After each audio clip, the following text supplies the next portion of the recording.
So, yeah, we're excited that everybody's here, and a lot of you, I recognize a lot of the names and folks on here. So, we'll give you our quick disclaimer. Right, John? You want a quick disclaimer? Which one? We want to have fun. There's a good Yeah. Oh, disclaimer. okay. Yeah. The other disclaimer is that we want you to always be self-reflective. That's always an important part of this. And any training that we do, in any capacity, we really feel like that's an important thing for all of us to be, is self-reflective. And what we're going to say to you today, you may really agree with, or you may really disagree. And our goal isn't to like convince you or to make you agree with us or any of that kind of stuff. But really, we want you to think about, why do I really agree with that? Or why do I really disagree with that? And what does that say about you? What does that say about your beliefs? And really think about that. So those are our two disclaimers. Have some fun, like enjoy the process of learning, and just think about your own personal reactions to the information that we're presenting. Yeah, because I think what we're presenting is our reflection of some of the things that we believe in and we believe work. And there's many paths to working with parents, with adolescents, and working with adolescents. And this is one of those. And I think it's just important to really pay attention to what you believe about parents, what you believe about adolescents, and how that impacts the work that you do with them, how it drives you, how it filters some of the things that are said. So these are the session objectives. Y'all can read those later. It's just official. Hopefully we get to them. We will. And yeah, that's the unfun part. So let's get to the fun part. Yep. There we go. We got to do that so you get your CEU. So we give you your objectives. So one of the things that we start with is this idea we've heard, and you hear all the time. I meet my clients where they're at, and really to think about, what does that mean? What does it mean when you're meeting them where they're at?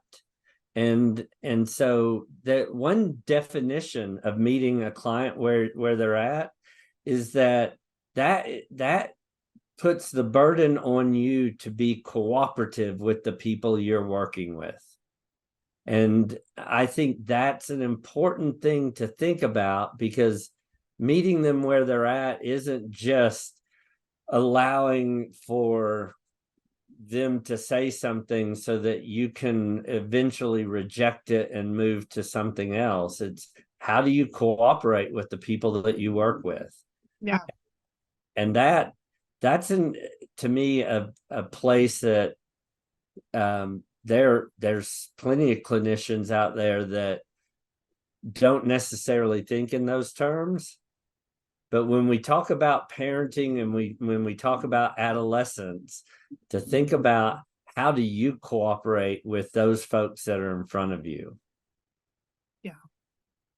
What are really your views of the client, and how is that impacting that relationship and that rapport? We did a training several months ago about yes and I think about this when we're talking about that, is how do we meet clients where they are? Do we listen to what they're saying and add to the discussion, or do we yes but them a lot and go, oh yeah, I got that you have that feeling, but maybe you should have this feeling, or maybe you should have this experience. And I think that we feel more able to do that with adolescents than we do with adults. We give ourselves permission, right, to talk to adolescents or interact with adolescents in a different way than we give permission to talk to adults. And one of the things I had to think about early in my career, I had a supervisor ask me, Are you cooperating or are you correcting? And I think that was an interesting thing, because there was a lot of times where I was giving myself permission, because I was the counselor, I was giving myself permission to correct people.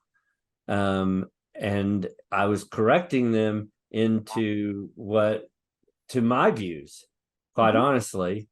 And so I had to start paying attention to, how do I understand their views in their context and what they're bringing? Because if I'm correcting them into my context, then my clients from Dallas, Texas, all had to move to Oak Ridge, Tennessee, and grow up in a small town, because then they would be able to think and be like I was.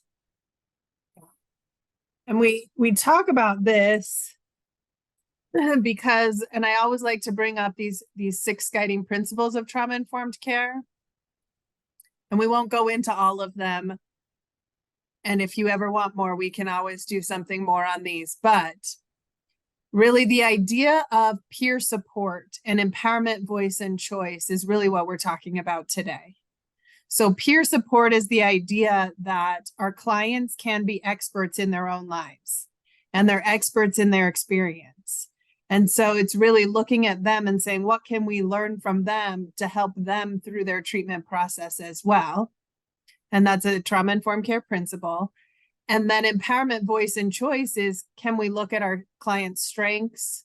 Can we consider and encourage them to share their voices? And can we understand and empower them to make those choices and really collaborate with them and create not a power differential in therapy, which we already have one, right? So there's already a power differential. We're the therapist, they're the client, we're the guidance counselor, they're the client, we're the, whatever it is, we're the provider, we're the adult, and especially with adolescents, and they run up against that power differential on a regular basis.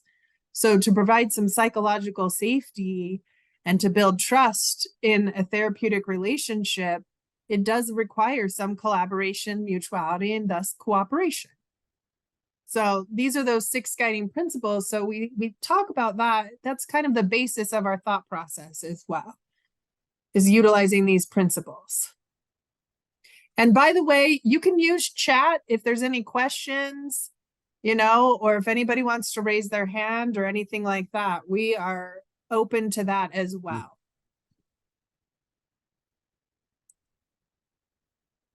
So just moving on to this concept of, how many people have heard it's important, accountability is especially important with adolescents in their treatment? It's like a regular concept that we state, right? Yeah, and this runs throughout all kinds of different treatments, but the whole idea of taking responsibility and being accountable. And one of the things to think about is that, who is defining accountability and responsibility, and what that looks like. And if you're in residential, what that means for leveling up, and who makes those decisions. And are we including the voice of our clients in those decisions? And how are we doing it?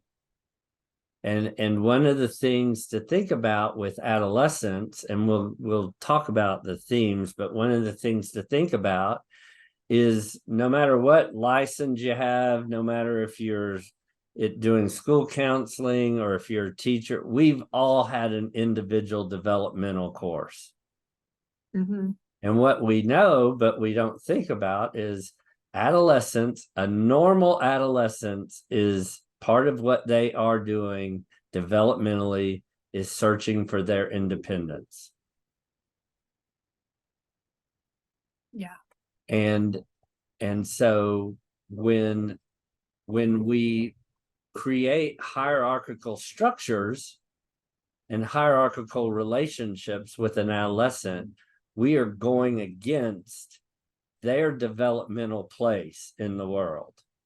Yeah. We are battling against it because we are telling them what to do. We're confining them. We are the ones that are taking control of the situation. And how do we meet them where they're at and give them the space to begin to define their own way of being? And somebody asked in the chat, is there not a power differential present in all therapeutic relationships? Yeah, there absolutely is. And I think that's our responsibility, is to pay attention to the power that we bring to that therapeutic relationship. And think about, are you increasing the already power difference, or are you trying to manage and it's not eliminating it, it's just manage it. Are you trying to lessen it? Yeah, I think it's important as we're doing that and addressing that power differential. I mean, it's especially present with adolescents. Yeah. But I think it's in all, Sure. I would agree that's in all therapeutic relationships. It's how do we want to use that power differential? And do we want to increase it? Do we want to highlight it? Do we want to come across as the expert? And that's, that's again, something for you to reflect on and consider in this. Want to do the next one? Yeah. So, like I said, who is defining accountability, and how are we giving voice to our clients? Is there any mutual collaboration in how that's defined? And then how are we implementing it?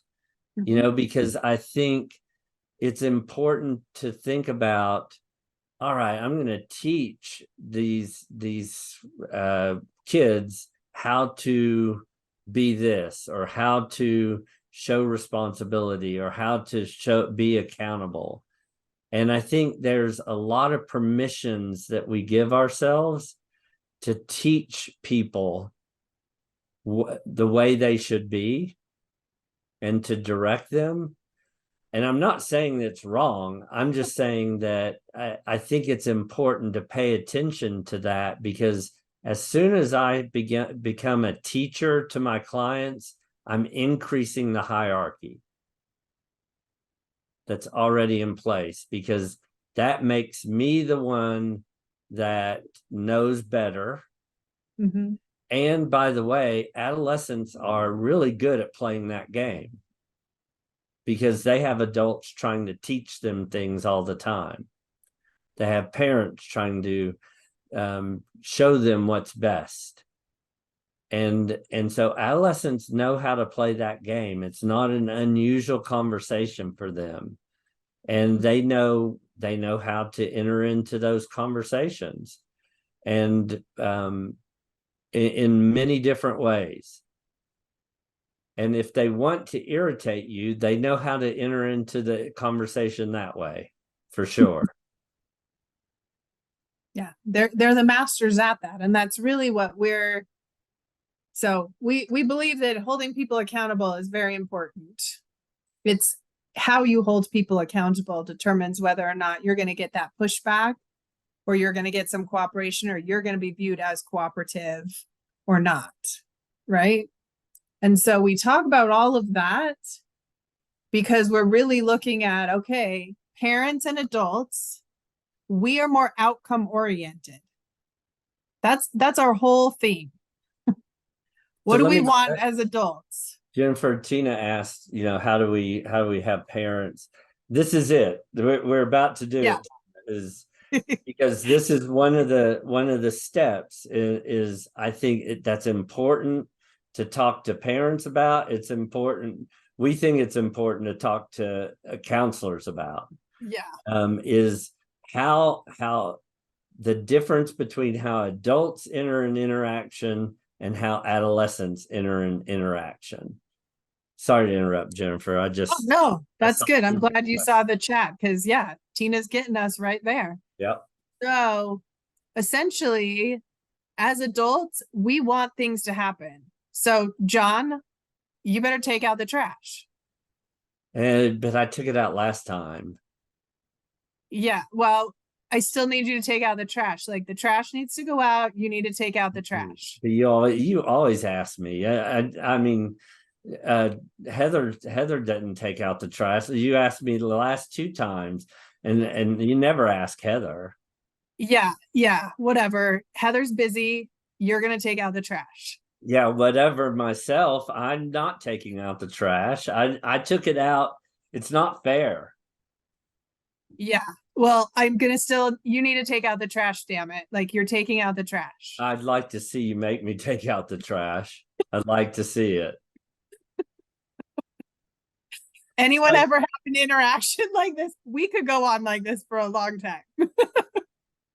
So I as an adolescent, I'm entering the interaction from a much more process oriented fairness, justice. What the whole idea of respectful. Ask me respectfully. I could have said that, but I am entering in from an emotional place, and I am trying to invite Jennifer as my parent into the emotional space that I live in. Yeah. And adolescents are really good. Think back to your own adolescence, how easy it was to just go to this very emotional place, to go to the place of not fair, to go to the place of, well, I'm just gonna, like, we could have gone into, John's like, well, I'm gonna go get my homework done because that's what I should be doing right now. Parents start losing it at that point because they're being drawn into this emotional conversation. We as therapists are also at risk for being pulled into these emotional conversations. You're going to have those emotional conversations with teenagers, and they're very comfortable with that. That's where they live. Go to the middle school and like just sit and watch what's happening. Between And classes, watch yeah, the emotion that comes out of the rooms. this person is not my friend anymore. Da, da, da. And then like an hour and a half later, they're like, oh, that's my best friend. I love them so much. And you'll hear Like, another conversation. Oh my God, this is the greatest song I have ever heard in my life. And it's that they live there. And mm-hmm. so what happens when an adult and an adolescent enter into an interaction, and the adolescent is inviting the adult into that emotional space, adults oftentimes enter into that emotional space, and in football that's called home field advantage. The adolescents have a home field advantage, and they will drag their parents around, and this is not intentional. No, it's They're not because they're living in that evil. space. That's how they live. And so the parents get all upset. They're freaking out. Jennifer likes to ground her daughters Oh, for yeah. life. Like at that point, I'm like, you're grounded for the rest of your life. And then I'm taking the trash out as well. And what happens after that interaction is the kid just moves on, because that's it, his next or her next emotional whatever. The parents are flabbergasted. They're just like, oh my God, because they're not used to those interactions. And so they're all over the place. The kid, it's just like talking about drinking chocolate milk. It's nothing to them. And so and the kid will make it sound like it's a lot, because it's the greatest song I have ever heard in my entire life. I can't believe it will be, for that moment, the greatest thing in the world, or the worst thing in the world, or the most unfair thing in the world, and they'll move on. Mm-hmm. Yeah. And so we really look at that and so part of, in answer to your question, Tina, it's helping parents understand this dynamic is really important, because it's so easy for us as parents to get caught up in this idea. Well, you just told me this, and you wouldn't do this. And we bring up all these different things. You wouldn't do this. Like, we just go in our outcome oriented focus. We want to get things done. I want you to follow the rules. I want you to take out the trash. I want you to empty the dishwasher. There's a lot of chores involved. Get your homework done. Do this, whatever it is, we want them to do it. We just want them to get it done. And teenagers like, this is not important. And you guys don't even understand what is happening in like right now for me. And I think what's interesting is first of all, if you talk to parents about this, every parent will get this. They have been in the position where they have gone from being 35 years old to 5 years old, and they're hollering, they're saying crap that they don't mean. They're just it devolve into this place because they are in that emotional interaction. But I also think when it comes going back to meeting clients where they're at, the whole idea of when you're working with an adolescent as a counselor, as a teacher, as a mentor, whatever, if you have adolescents inviting you into that emotional space, how do you, without being in this interaction where a lot of times what parents will do is try to get the adolescent to cooperate with them and what they want, their results. And I think a lot of counselors end up doing that too. And remember, meeting the client where they're at is you cooperating with them, not them cooperating with you.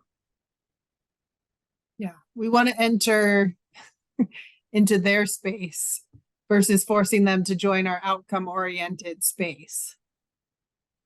But we can enter into that space in a very different way than just being frustrated, trying to get them to cooperate, finding, being emotionally in these spaces where we're trying to get control of this kid. Yeah. We can enter from an emotion of curiosity, of excitement, of wonderment, of what this kid's world is. Yeah, and as we look at that developmentally, and we understand really the themes of engagement, this is the purpose. The purpose for really understanding why we want to understand these themes of engagement that we're going to go through is that this allows us to enter into those conversations in a different way. It gives us perspective. It's thinking back. So Hayden said, maybe I was that teenager a little bit when I was growing up. Yes, me too. Like, yeah, right? Was no baby for me. I was that teenager. Yeah, I could blame everybody for everything for why I wasn't going to do something. I could come up with all kinds of reasons. And when our brains develop, we move a little bit away from that, and we kind of forget that. We forget that that's where we lived. We're out of practice. And so that's why the teenager has that home court advantage, really getting in those interactions.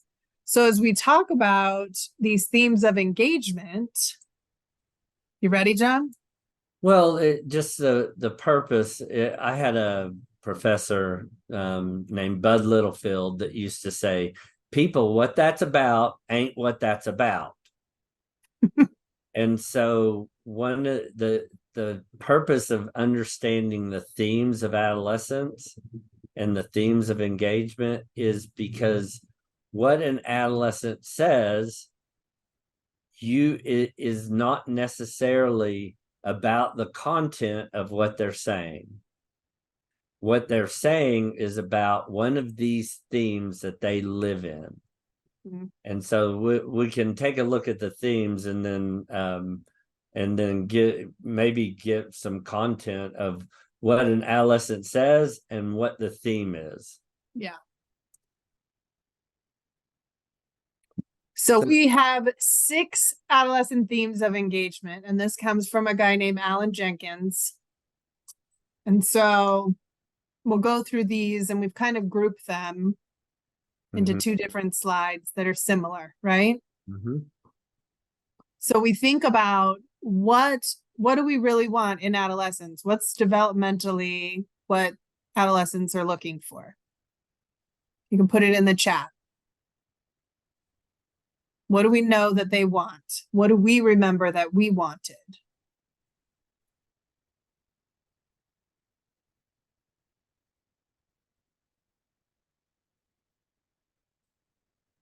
Freedom, attention, fairness, friends, control.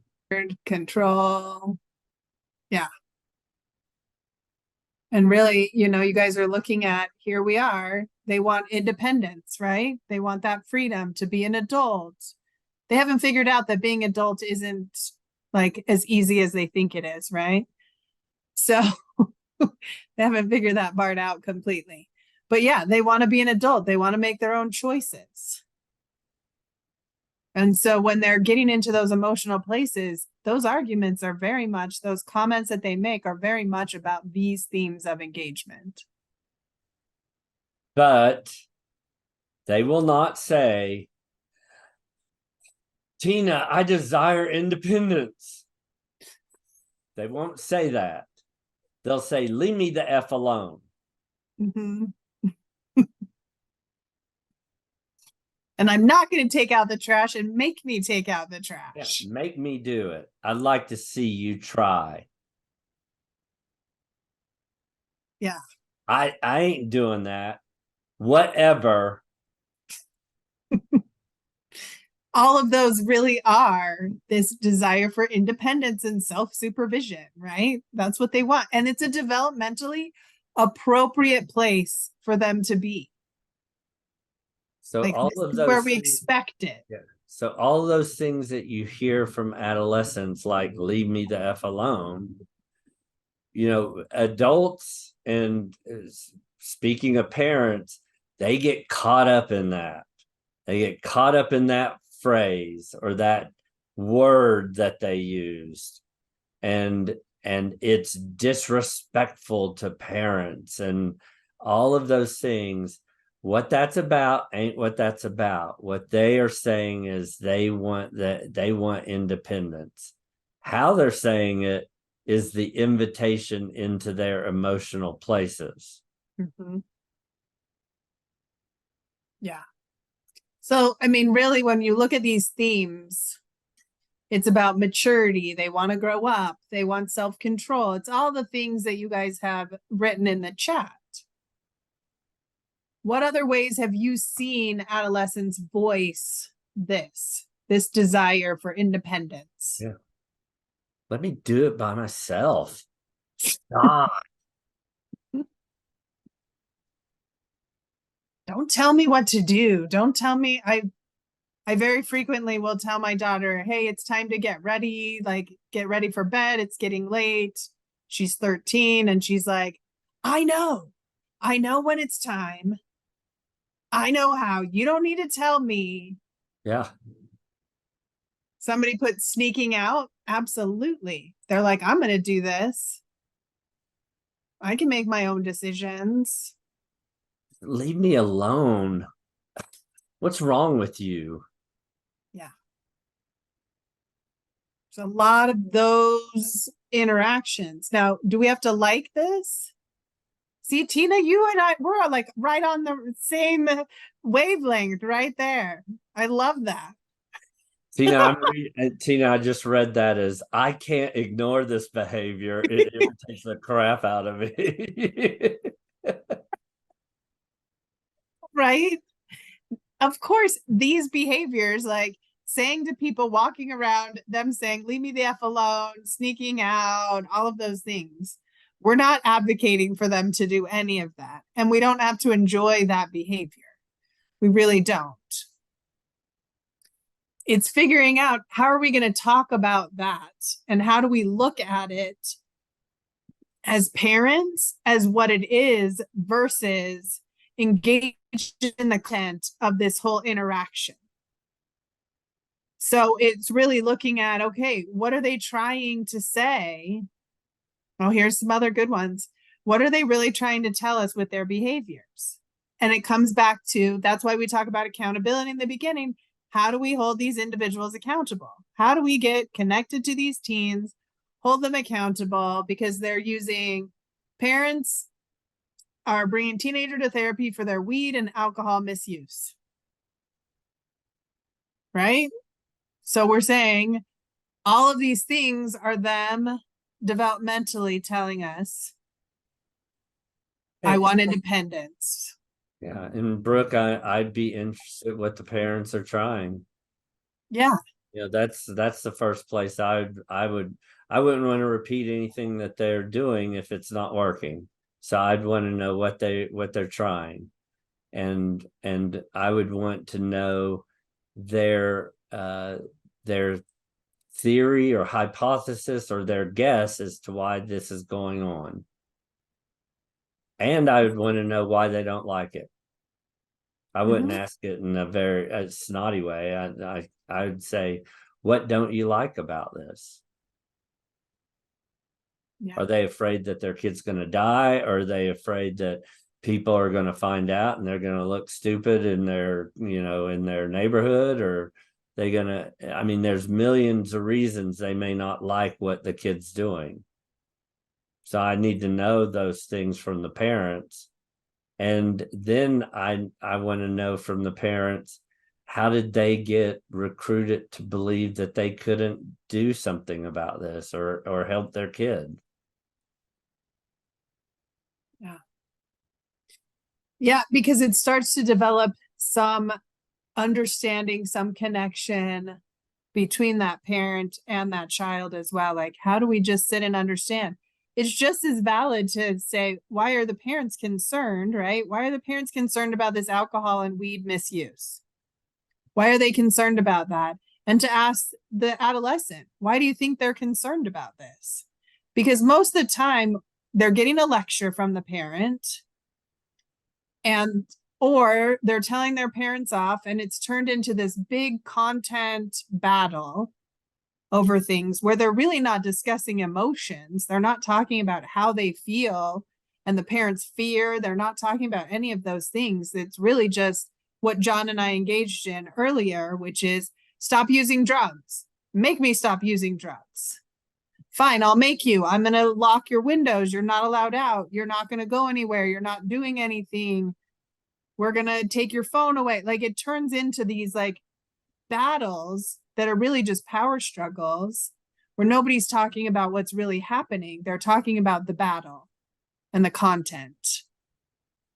We have a question here. This may not be entirely connected to what we're talking about here, but do you find it to be more difficult to work with a willful teen or to work with their parent to understand how they can approach their child in a healthier way? It's a really good question. Yeah, I mean, not everybody thinks in this way, but I don't see them as exclusive. Yeah. I think they both happen at the same time in the room together. And I think there's a bit of psychoeducation, and Jennifer and I do a whole nother training on some of the buttons that are pushed and some of the things that you can do with parents to avoid entering into the emotional conversations.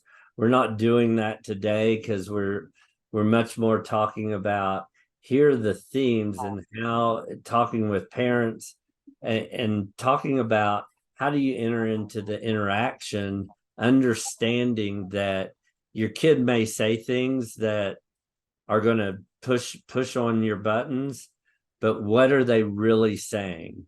Yeah. What can you see?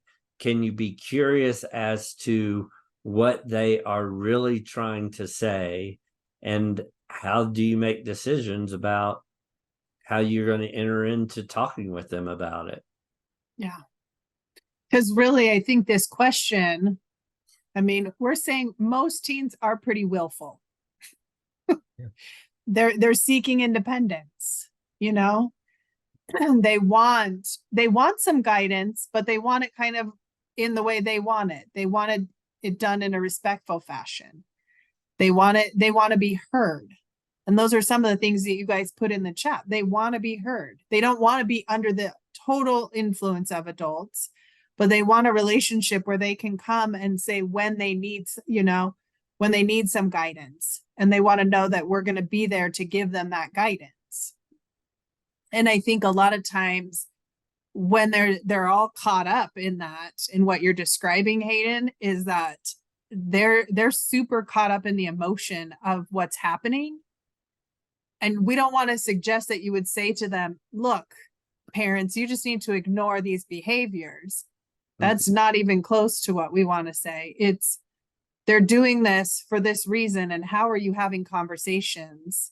How are you spending some time allowing them to gain some guidance and direction?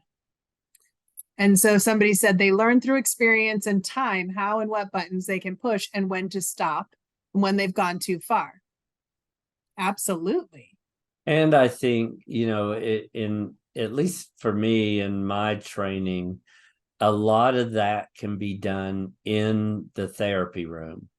A lot of the practicing of that can be done in the therapy room, because to think, I'm going to send them home and have them do this now, my training says that they're going to go back to their status quo. They're going to go back to what they know. And so a lot of the at least initial work is doing that in the session. And for me, I think it is at the same time speaking with parents about what are you hearing from your kid, while also talking to the kid about how do you, because the next slide talks about the other three themes, and one of them is respect. Yeah. And so it's a matter of how do you speak and how do you enter into your interactions, respecting yourself, but also respecting your parents. And what does a respectful relationship between you all look like? Yeah. So when we look at these, because with parents, a lot of times, they'll be so caught up in the emotion, they'll say respect is that they listen to everything I say. And what I say as lovingly as I can is that worked when they were 5. But a 15-year-old, that's developmentally, it's rarely going to happen. And the 15-year-old that listens to everything their parents say are usually 15-year-olds that have been controlled and beaten down. Or they know how to play the game, and they say, yeah, they're the ones that are sneaking out. Yeah. And getting away with it, and nobody knows. And they've put on a really good front, and they have learned to hide things and hide their behaviors really, really well. They kind of become the masters of that. They scare me more than the ones that are like in your face arguing. I'd much rather have the one that's like telling me what's going on than the one that's like agreeing with everything. When they start agreeing with everything, I'm like, oh, yeah, they've learned how to be really, really, really sneaky and compliant. But I think working with the relationship, and not just to go back to that question of the willful kid or the parents, I think it's working with the relationship. Yeah. And so, how does this relationship show respect? Because I've worked with parents that will say, you better respect me. And they don't offer that same respect. from the kid's eyes. And so you're asking a kid that doesn't see the parent as respectful being forced to be respectful. Mm-hmm.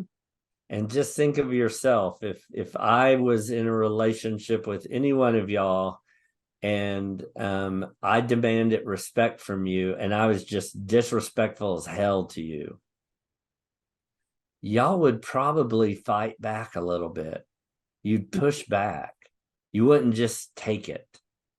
And now that pushing back may look very different ways.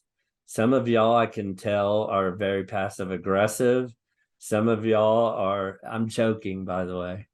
Some of y'all are probably just flat out aggressive. Some of y'all probably will avoid the heck out of it. That's what adolescents do. So if you put yourself in a position that we put adolescents in, where you have to listen to everything I say, but I won't follow some of those same things. You have to be everything I say, but I may not follow that. If we put ourselves in that position, we don't stay in relationships like that. Yeah.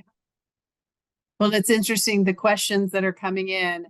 So do you just ignore them when they say, leave me the F alone, or do you address it?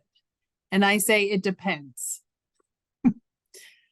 I say, in that second, when somebody has said, leave me the F alone, am I in a place that I can respond to that interaction in a less emotional way? Can I manage myself? If I can't, then I'm probably going to suggest step aside for a second. And then when everybody's in a better place, then we have a conversation about, when we talk to each other in these disrespectful ways, we don't get anywhere and we just hurt each other. Where you're having those conversations later. Because I think in the moment, what's the response? John, leave me the F alone. Well, I know what my response, but you don't use that kind of language with me, and I've forbidden this, and I've had enough of you. Right. Yeah. Well, then leave me the F alone.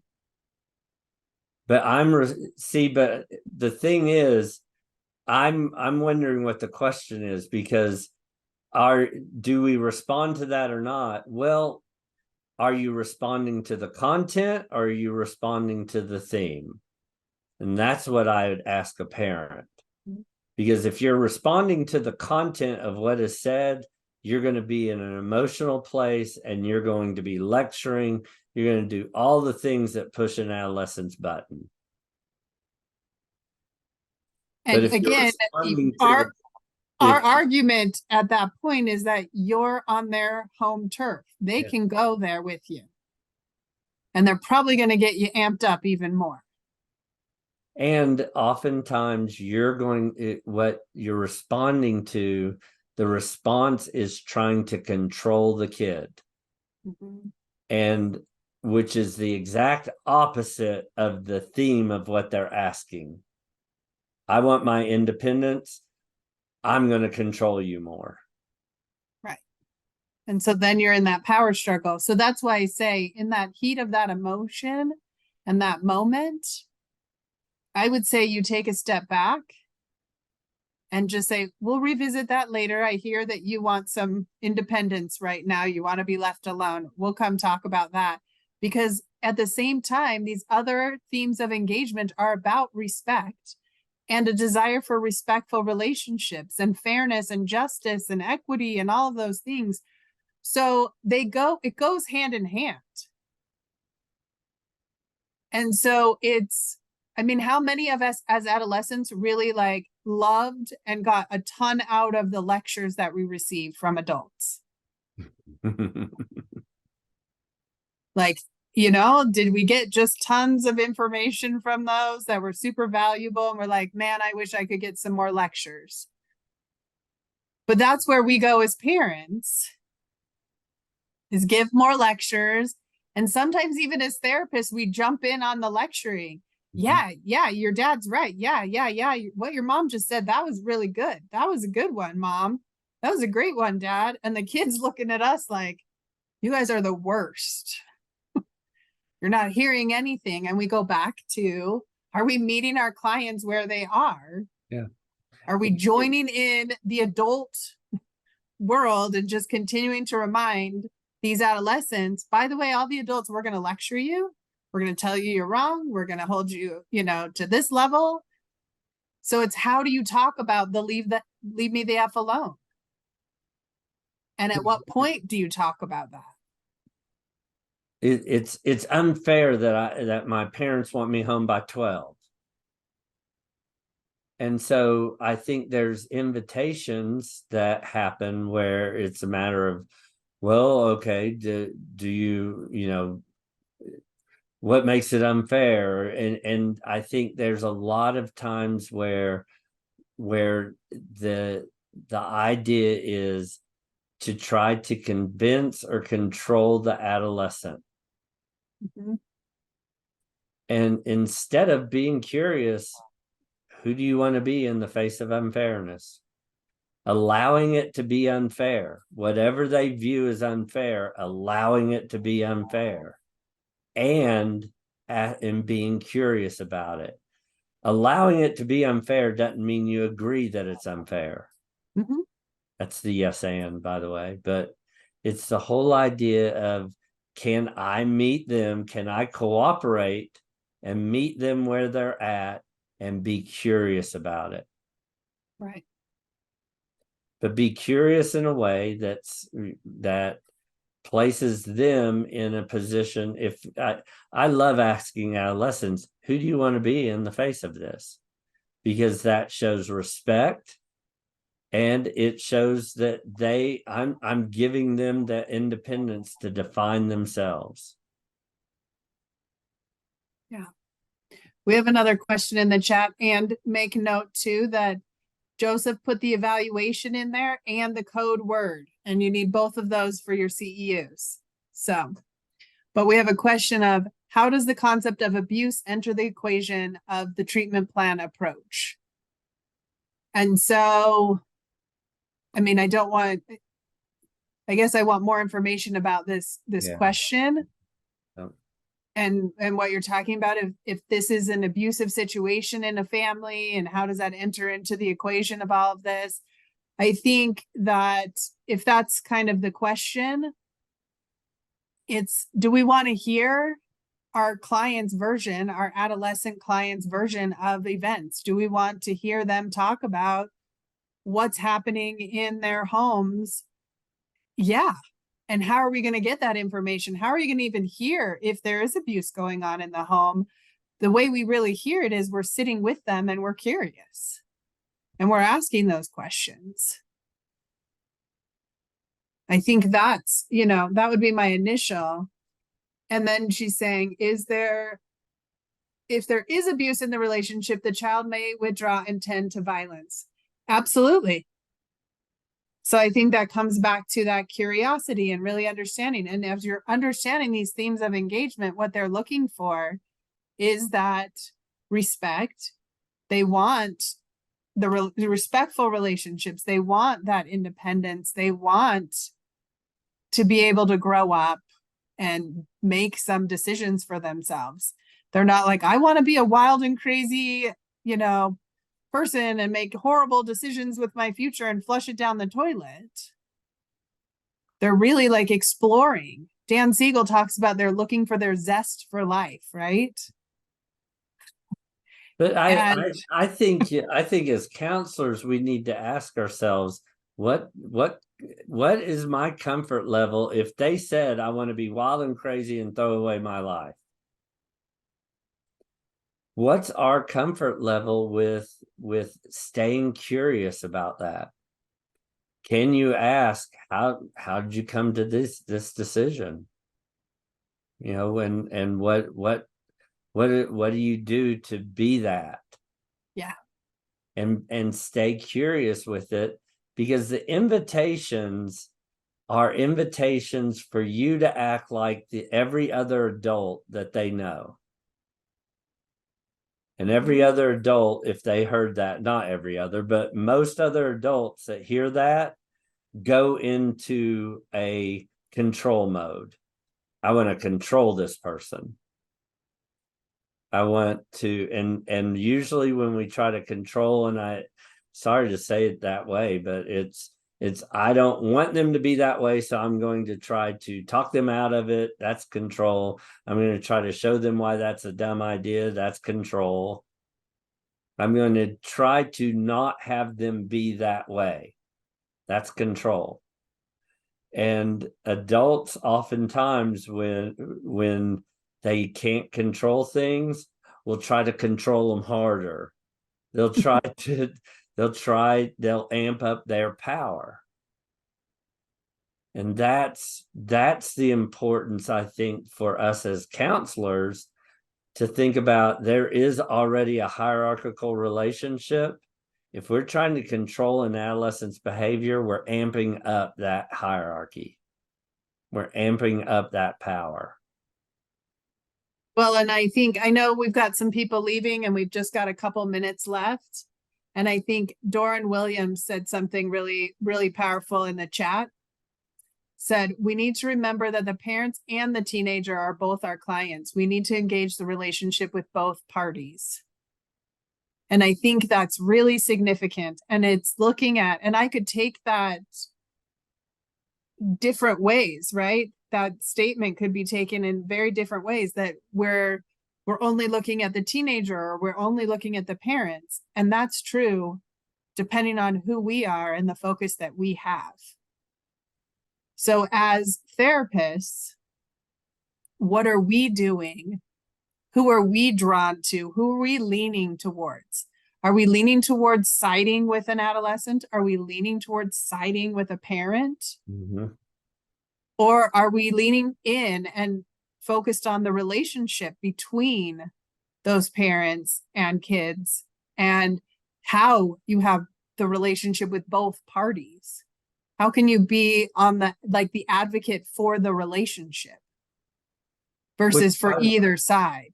Which, by the way, is the argument of that's the only way to maintain neutrality, is that you're on the relationship side. You're not on any individual or any person in the room side. You're speaking to the space between people. Yeah.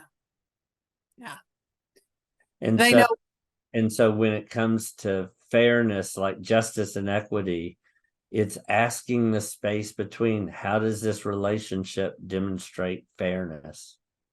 How do they want to demonstrate it? Yeah. So I know in the last 3 minutes, I feel like that's a good place to kind of end, but we will send you out this PowerPoint. And it talks further about like how we can be congruent as counselors with these themes of engagement. So really thinking about, how do we have a desire to assist adolescents to become independent? Do we have a desire to understand that adolescence experience? So, I mean, we really just start looking at what our role is, what our beliefs are, how we then can support both of those parties. And I think it's really asking yourself, how much permissions do you give yourself to do and say things to adolescents that you would not give yourself permission to do with an adult? Yep. And I think a lot of adults give themselves permission to interact with adolescents in a very different way than they interact with adults. And when you think of the context of developmentally, they're trying to find their identity, find their own selves, it can clash. Mm-hmm. Absolutely.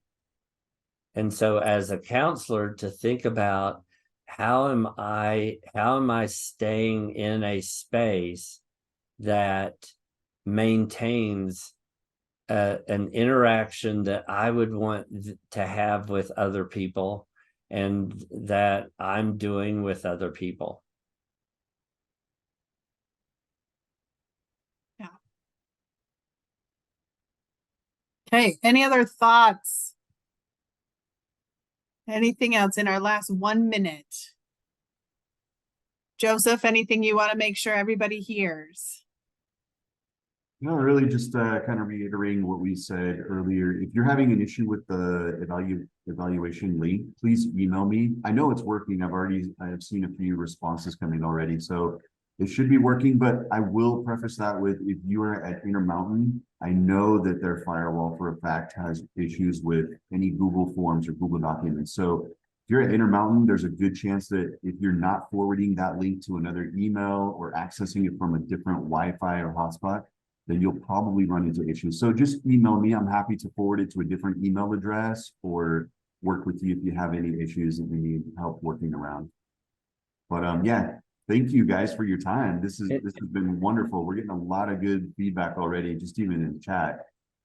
And I want to say just real quick, responding to the content of what an adolescent says is typically going to get you into an emotional place. And that's why we're offering these themes, because if you can hear what they're saying through the themes, the meta message, not the content message, but the meta message, and respond to that with curiosity or with reflection, you're much more likely to maintain an interaction with the adolescent that feels respectful and will open space up for more clear interactions. Well, and even more respectful responses from them. Absolutely. I mean, it increases when we start teaching them and treating them with respect. You're going to get that in return. That's all part of their whole theme. Yeah. So they want that. So thanks, everybody. Thanks, y'all. Enjoy the rest of the day.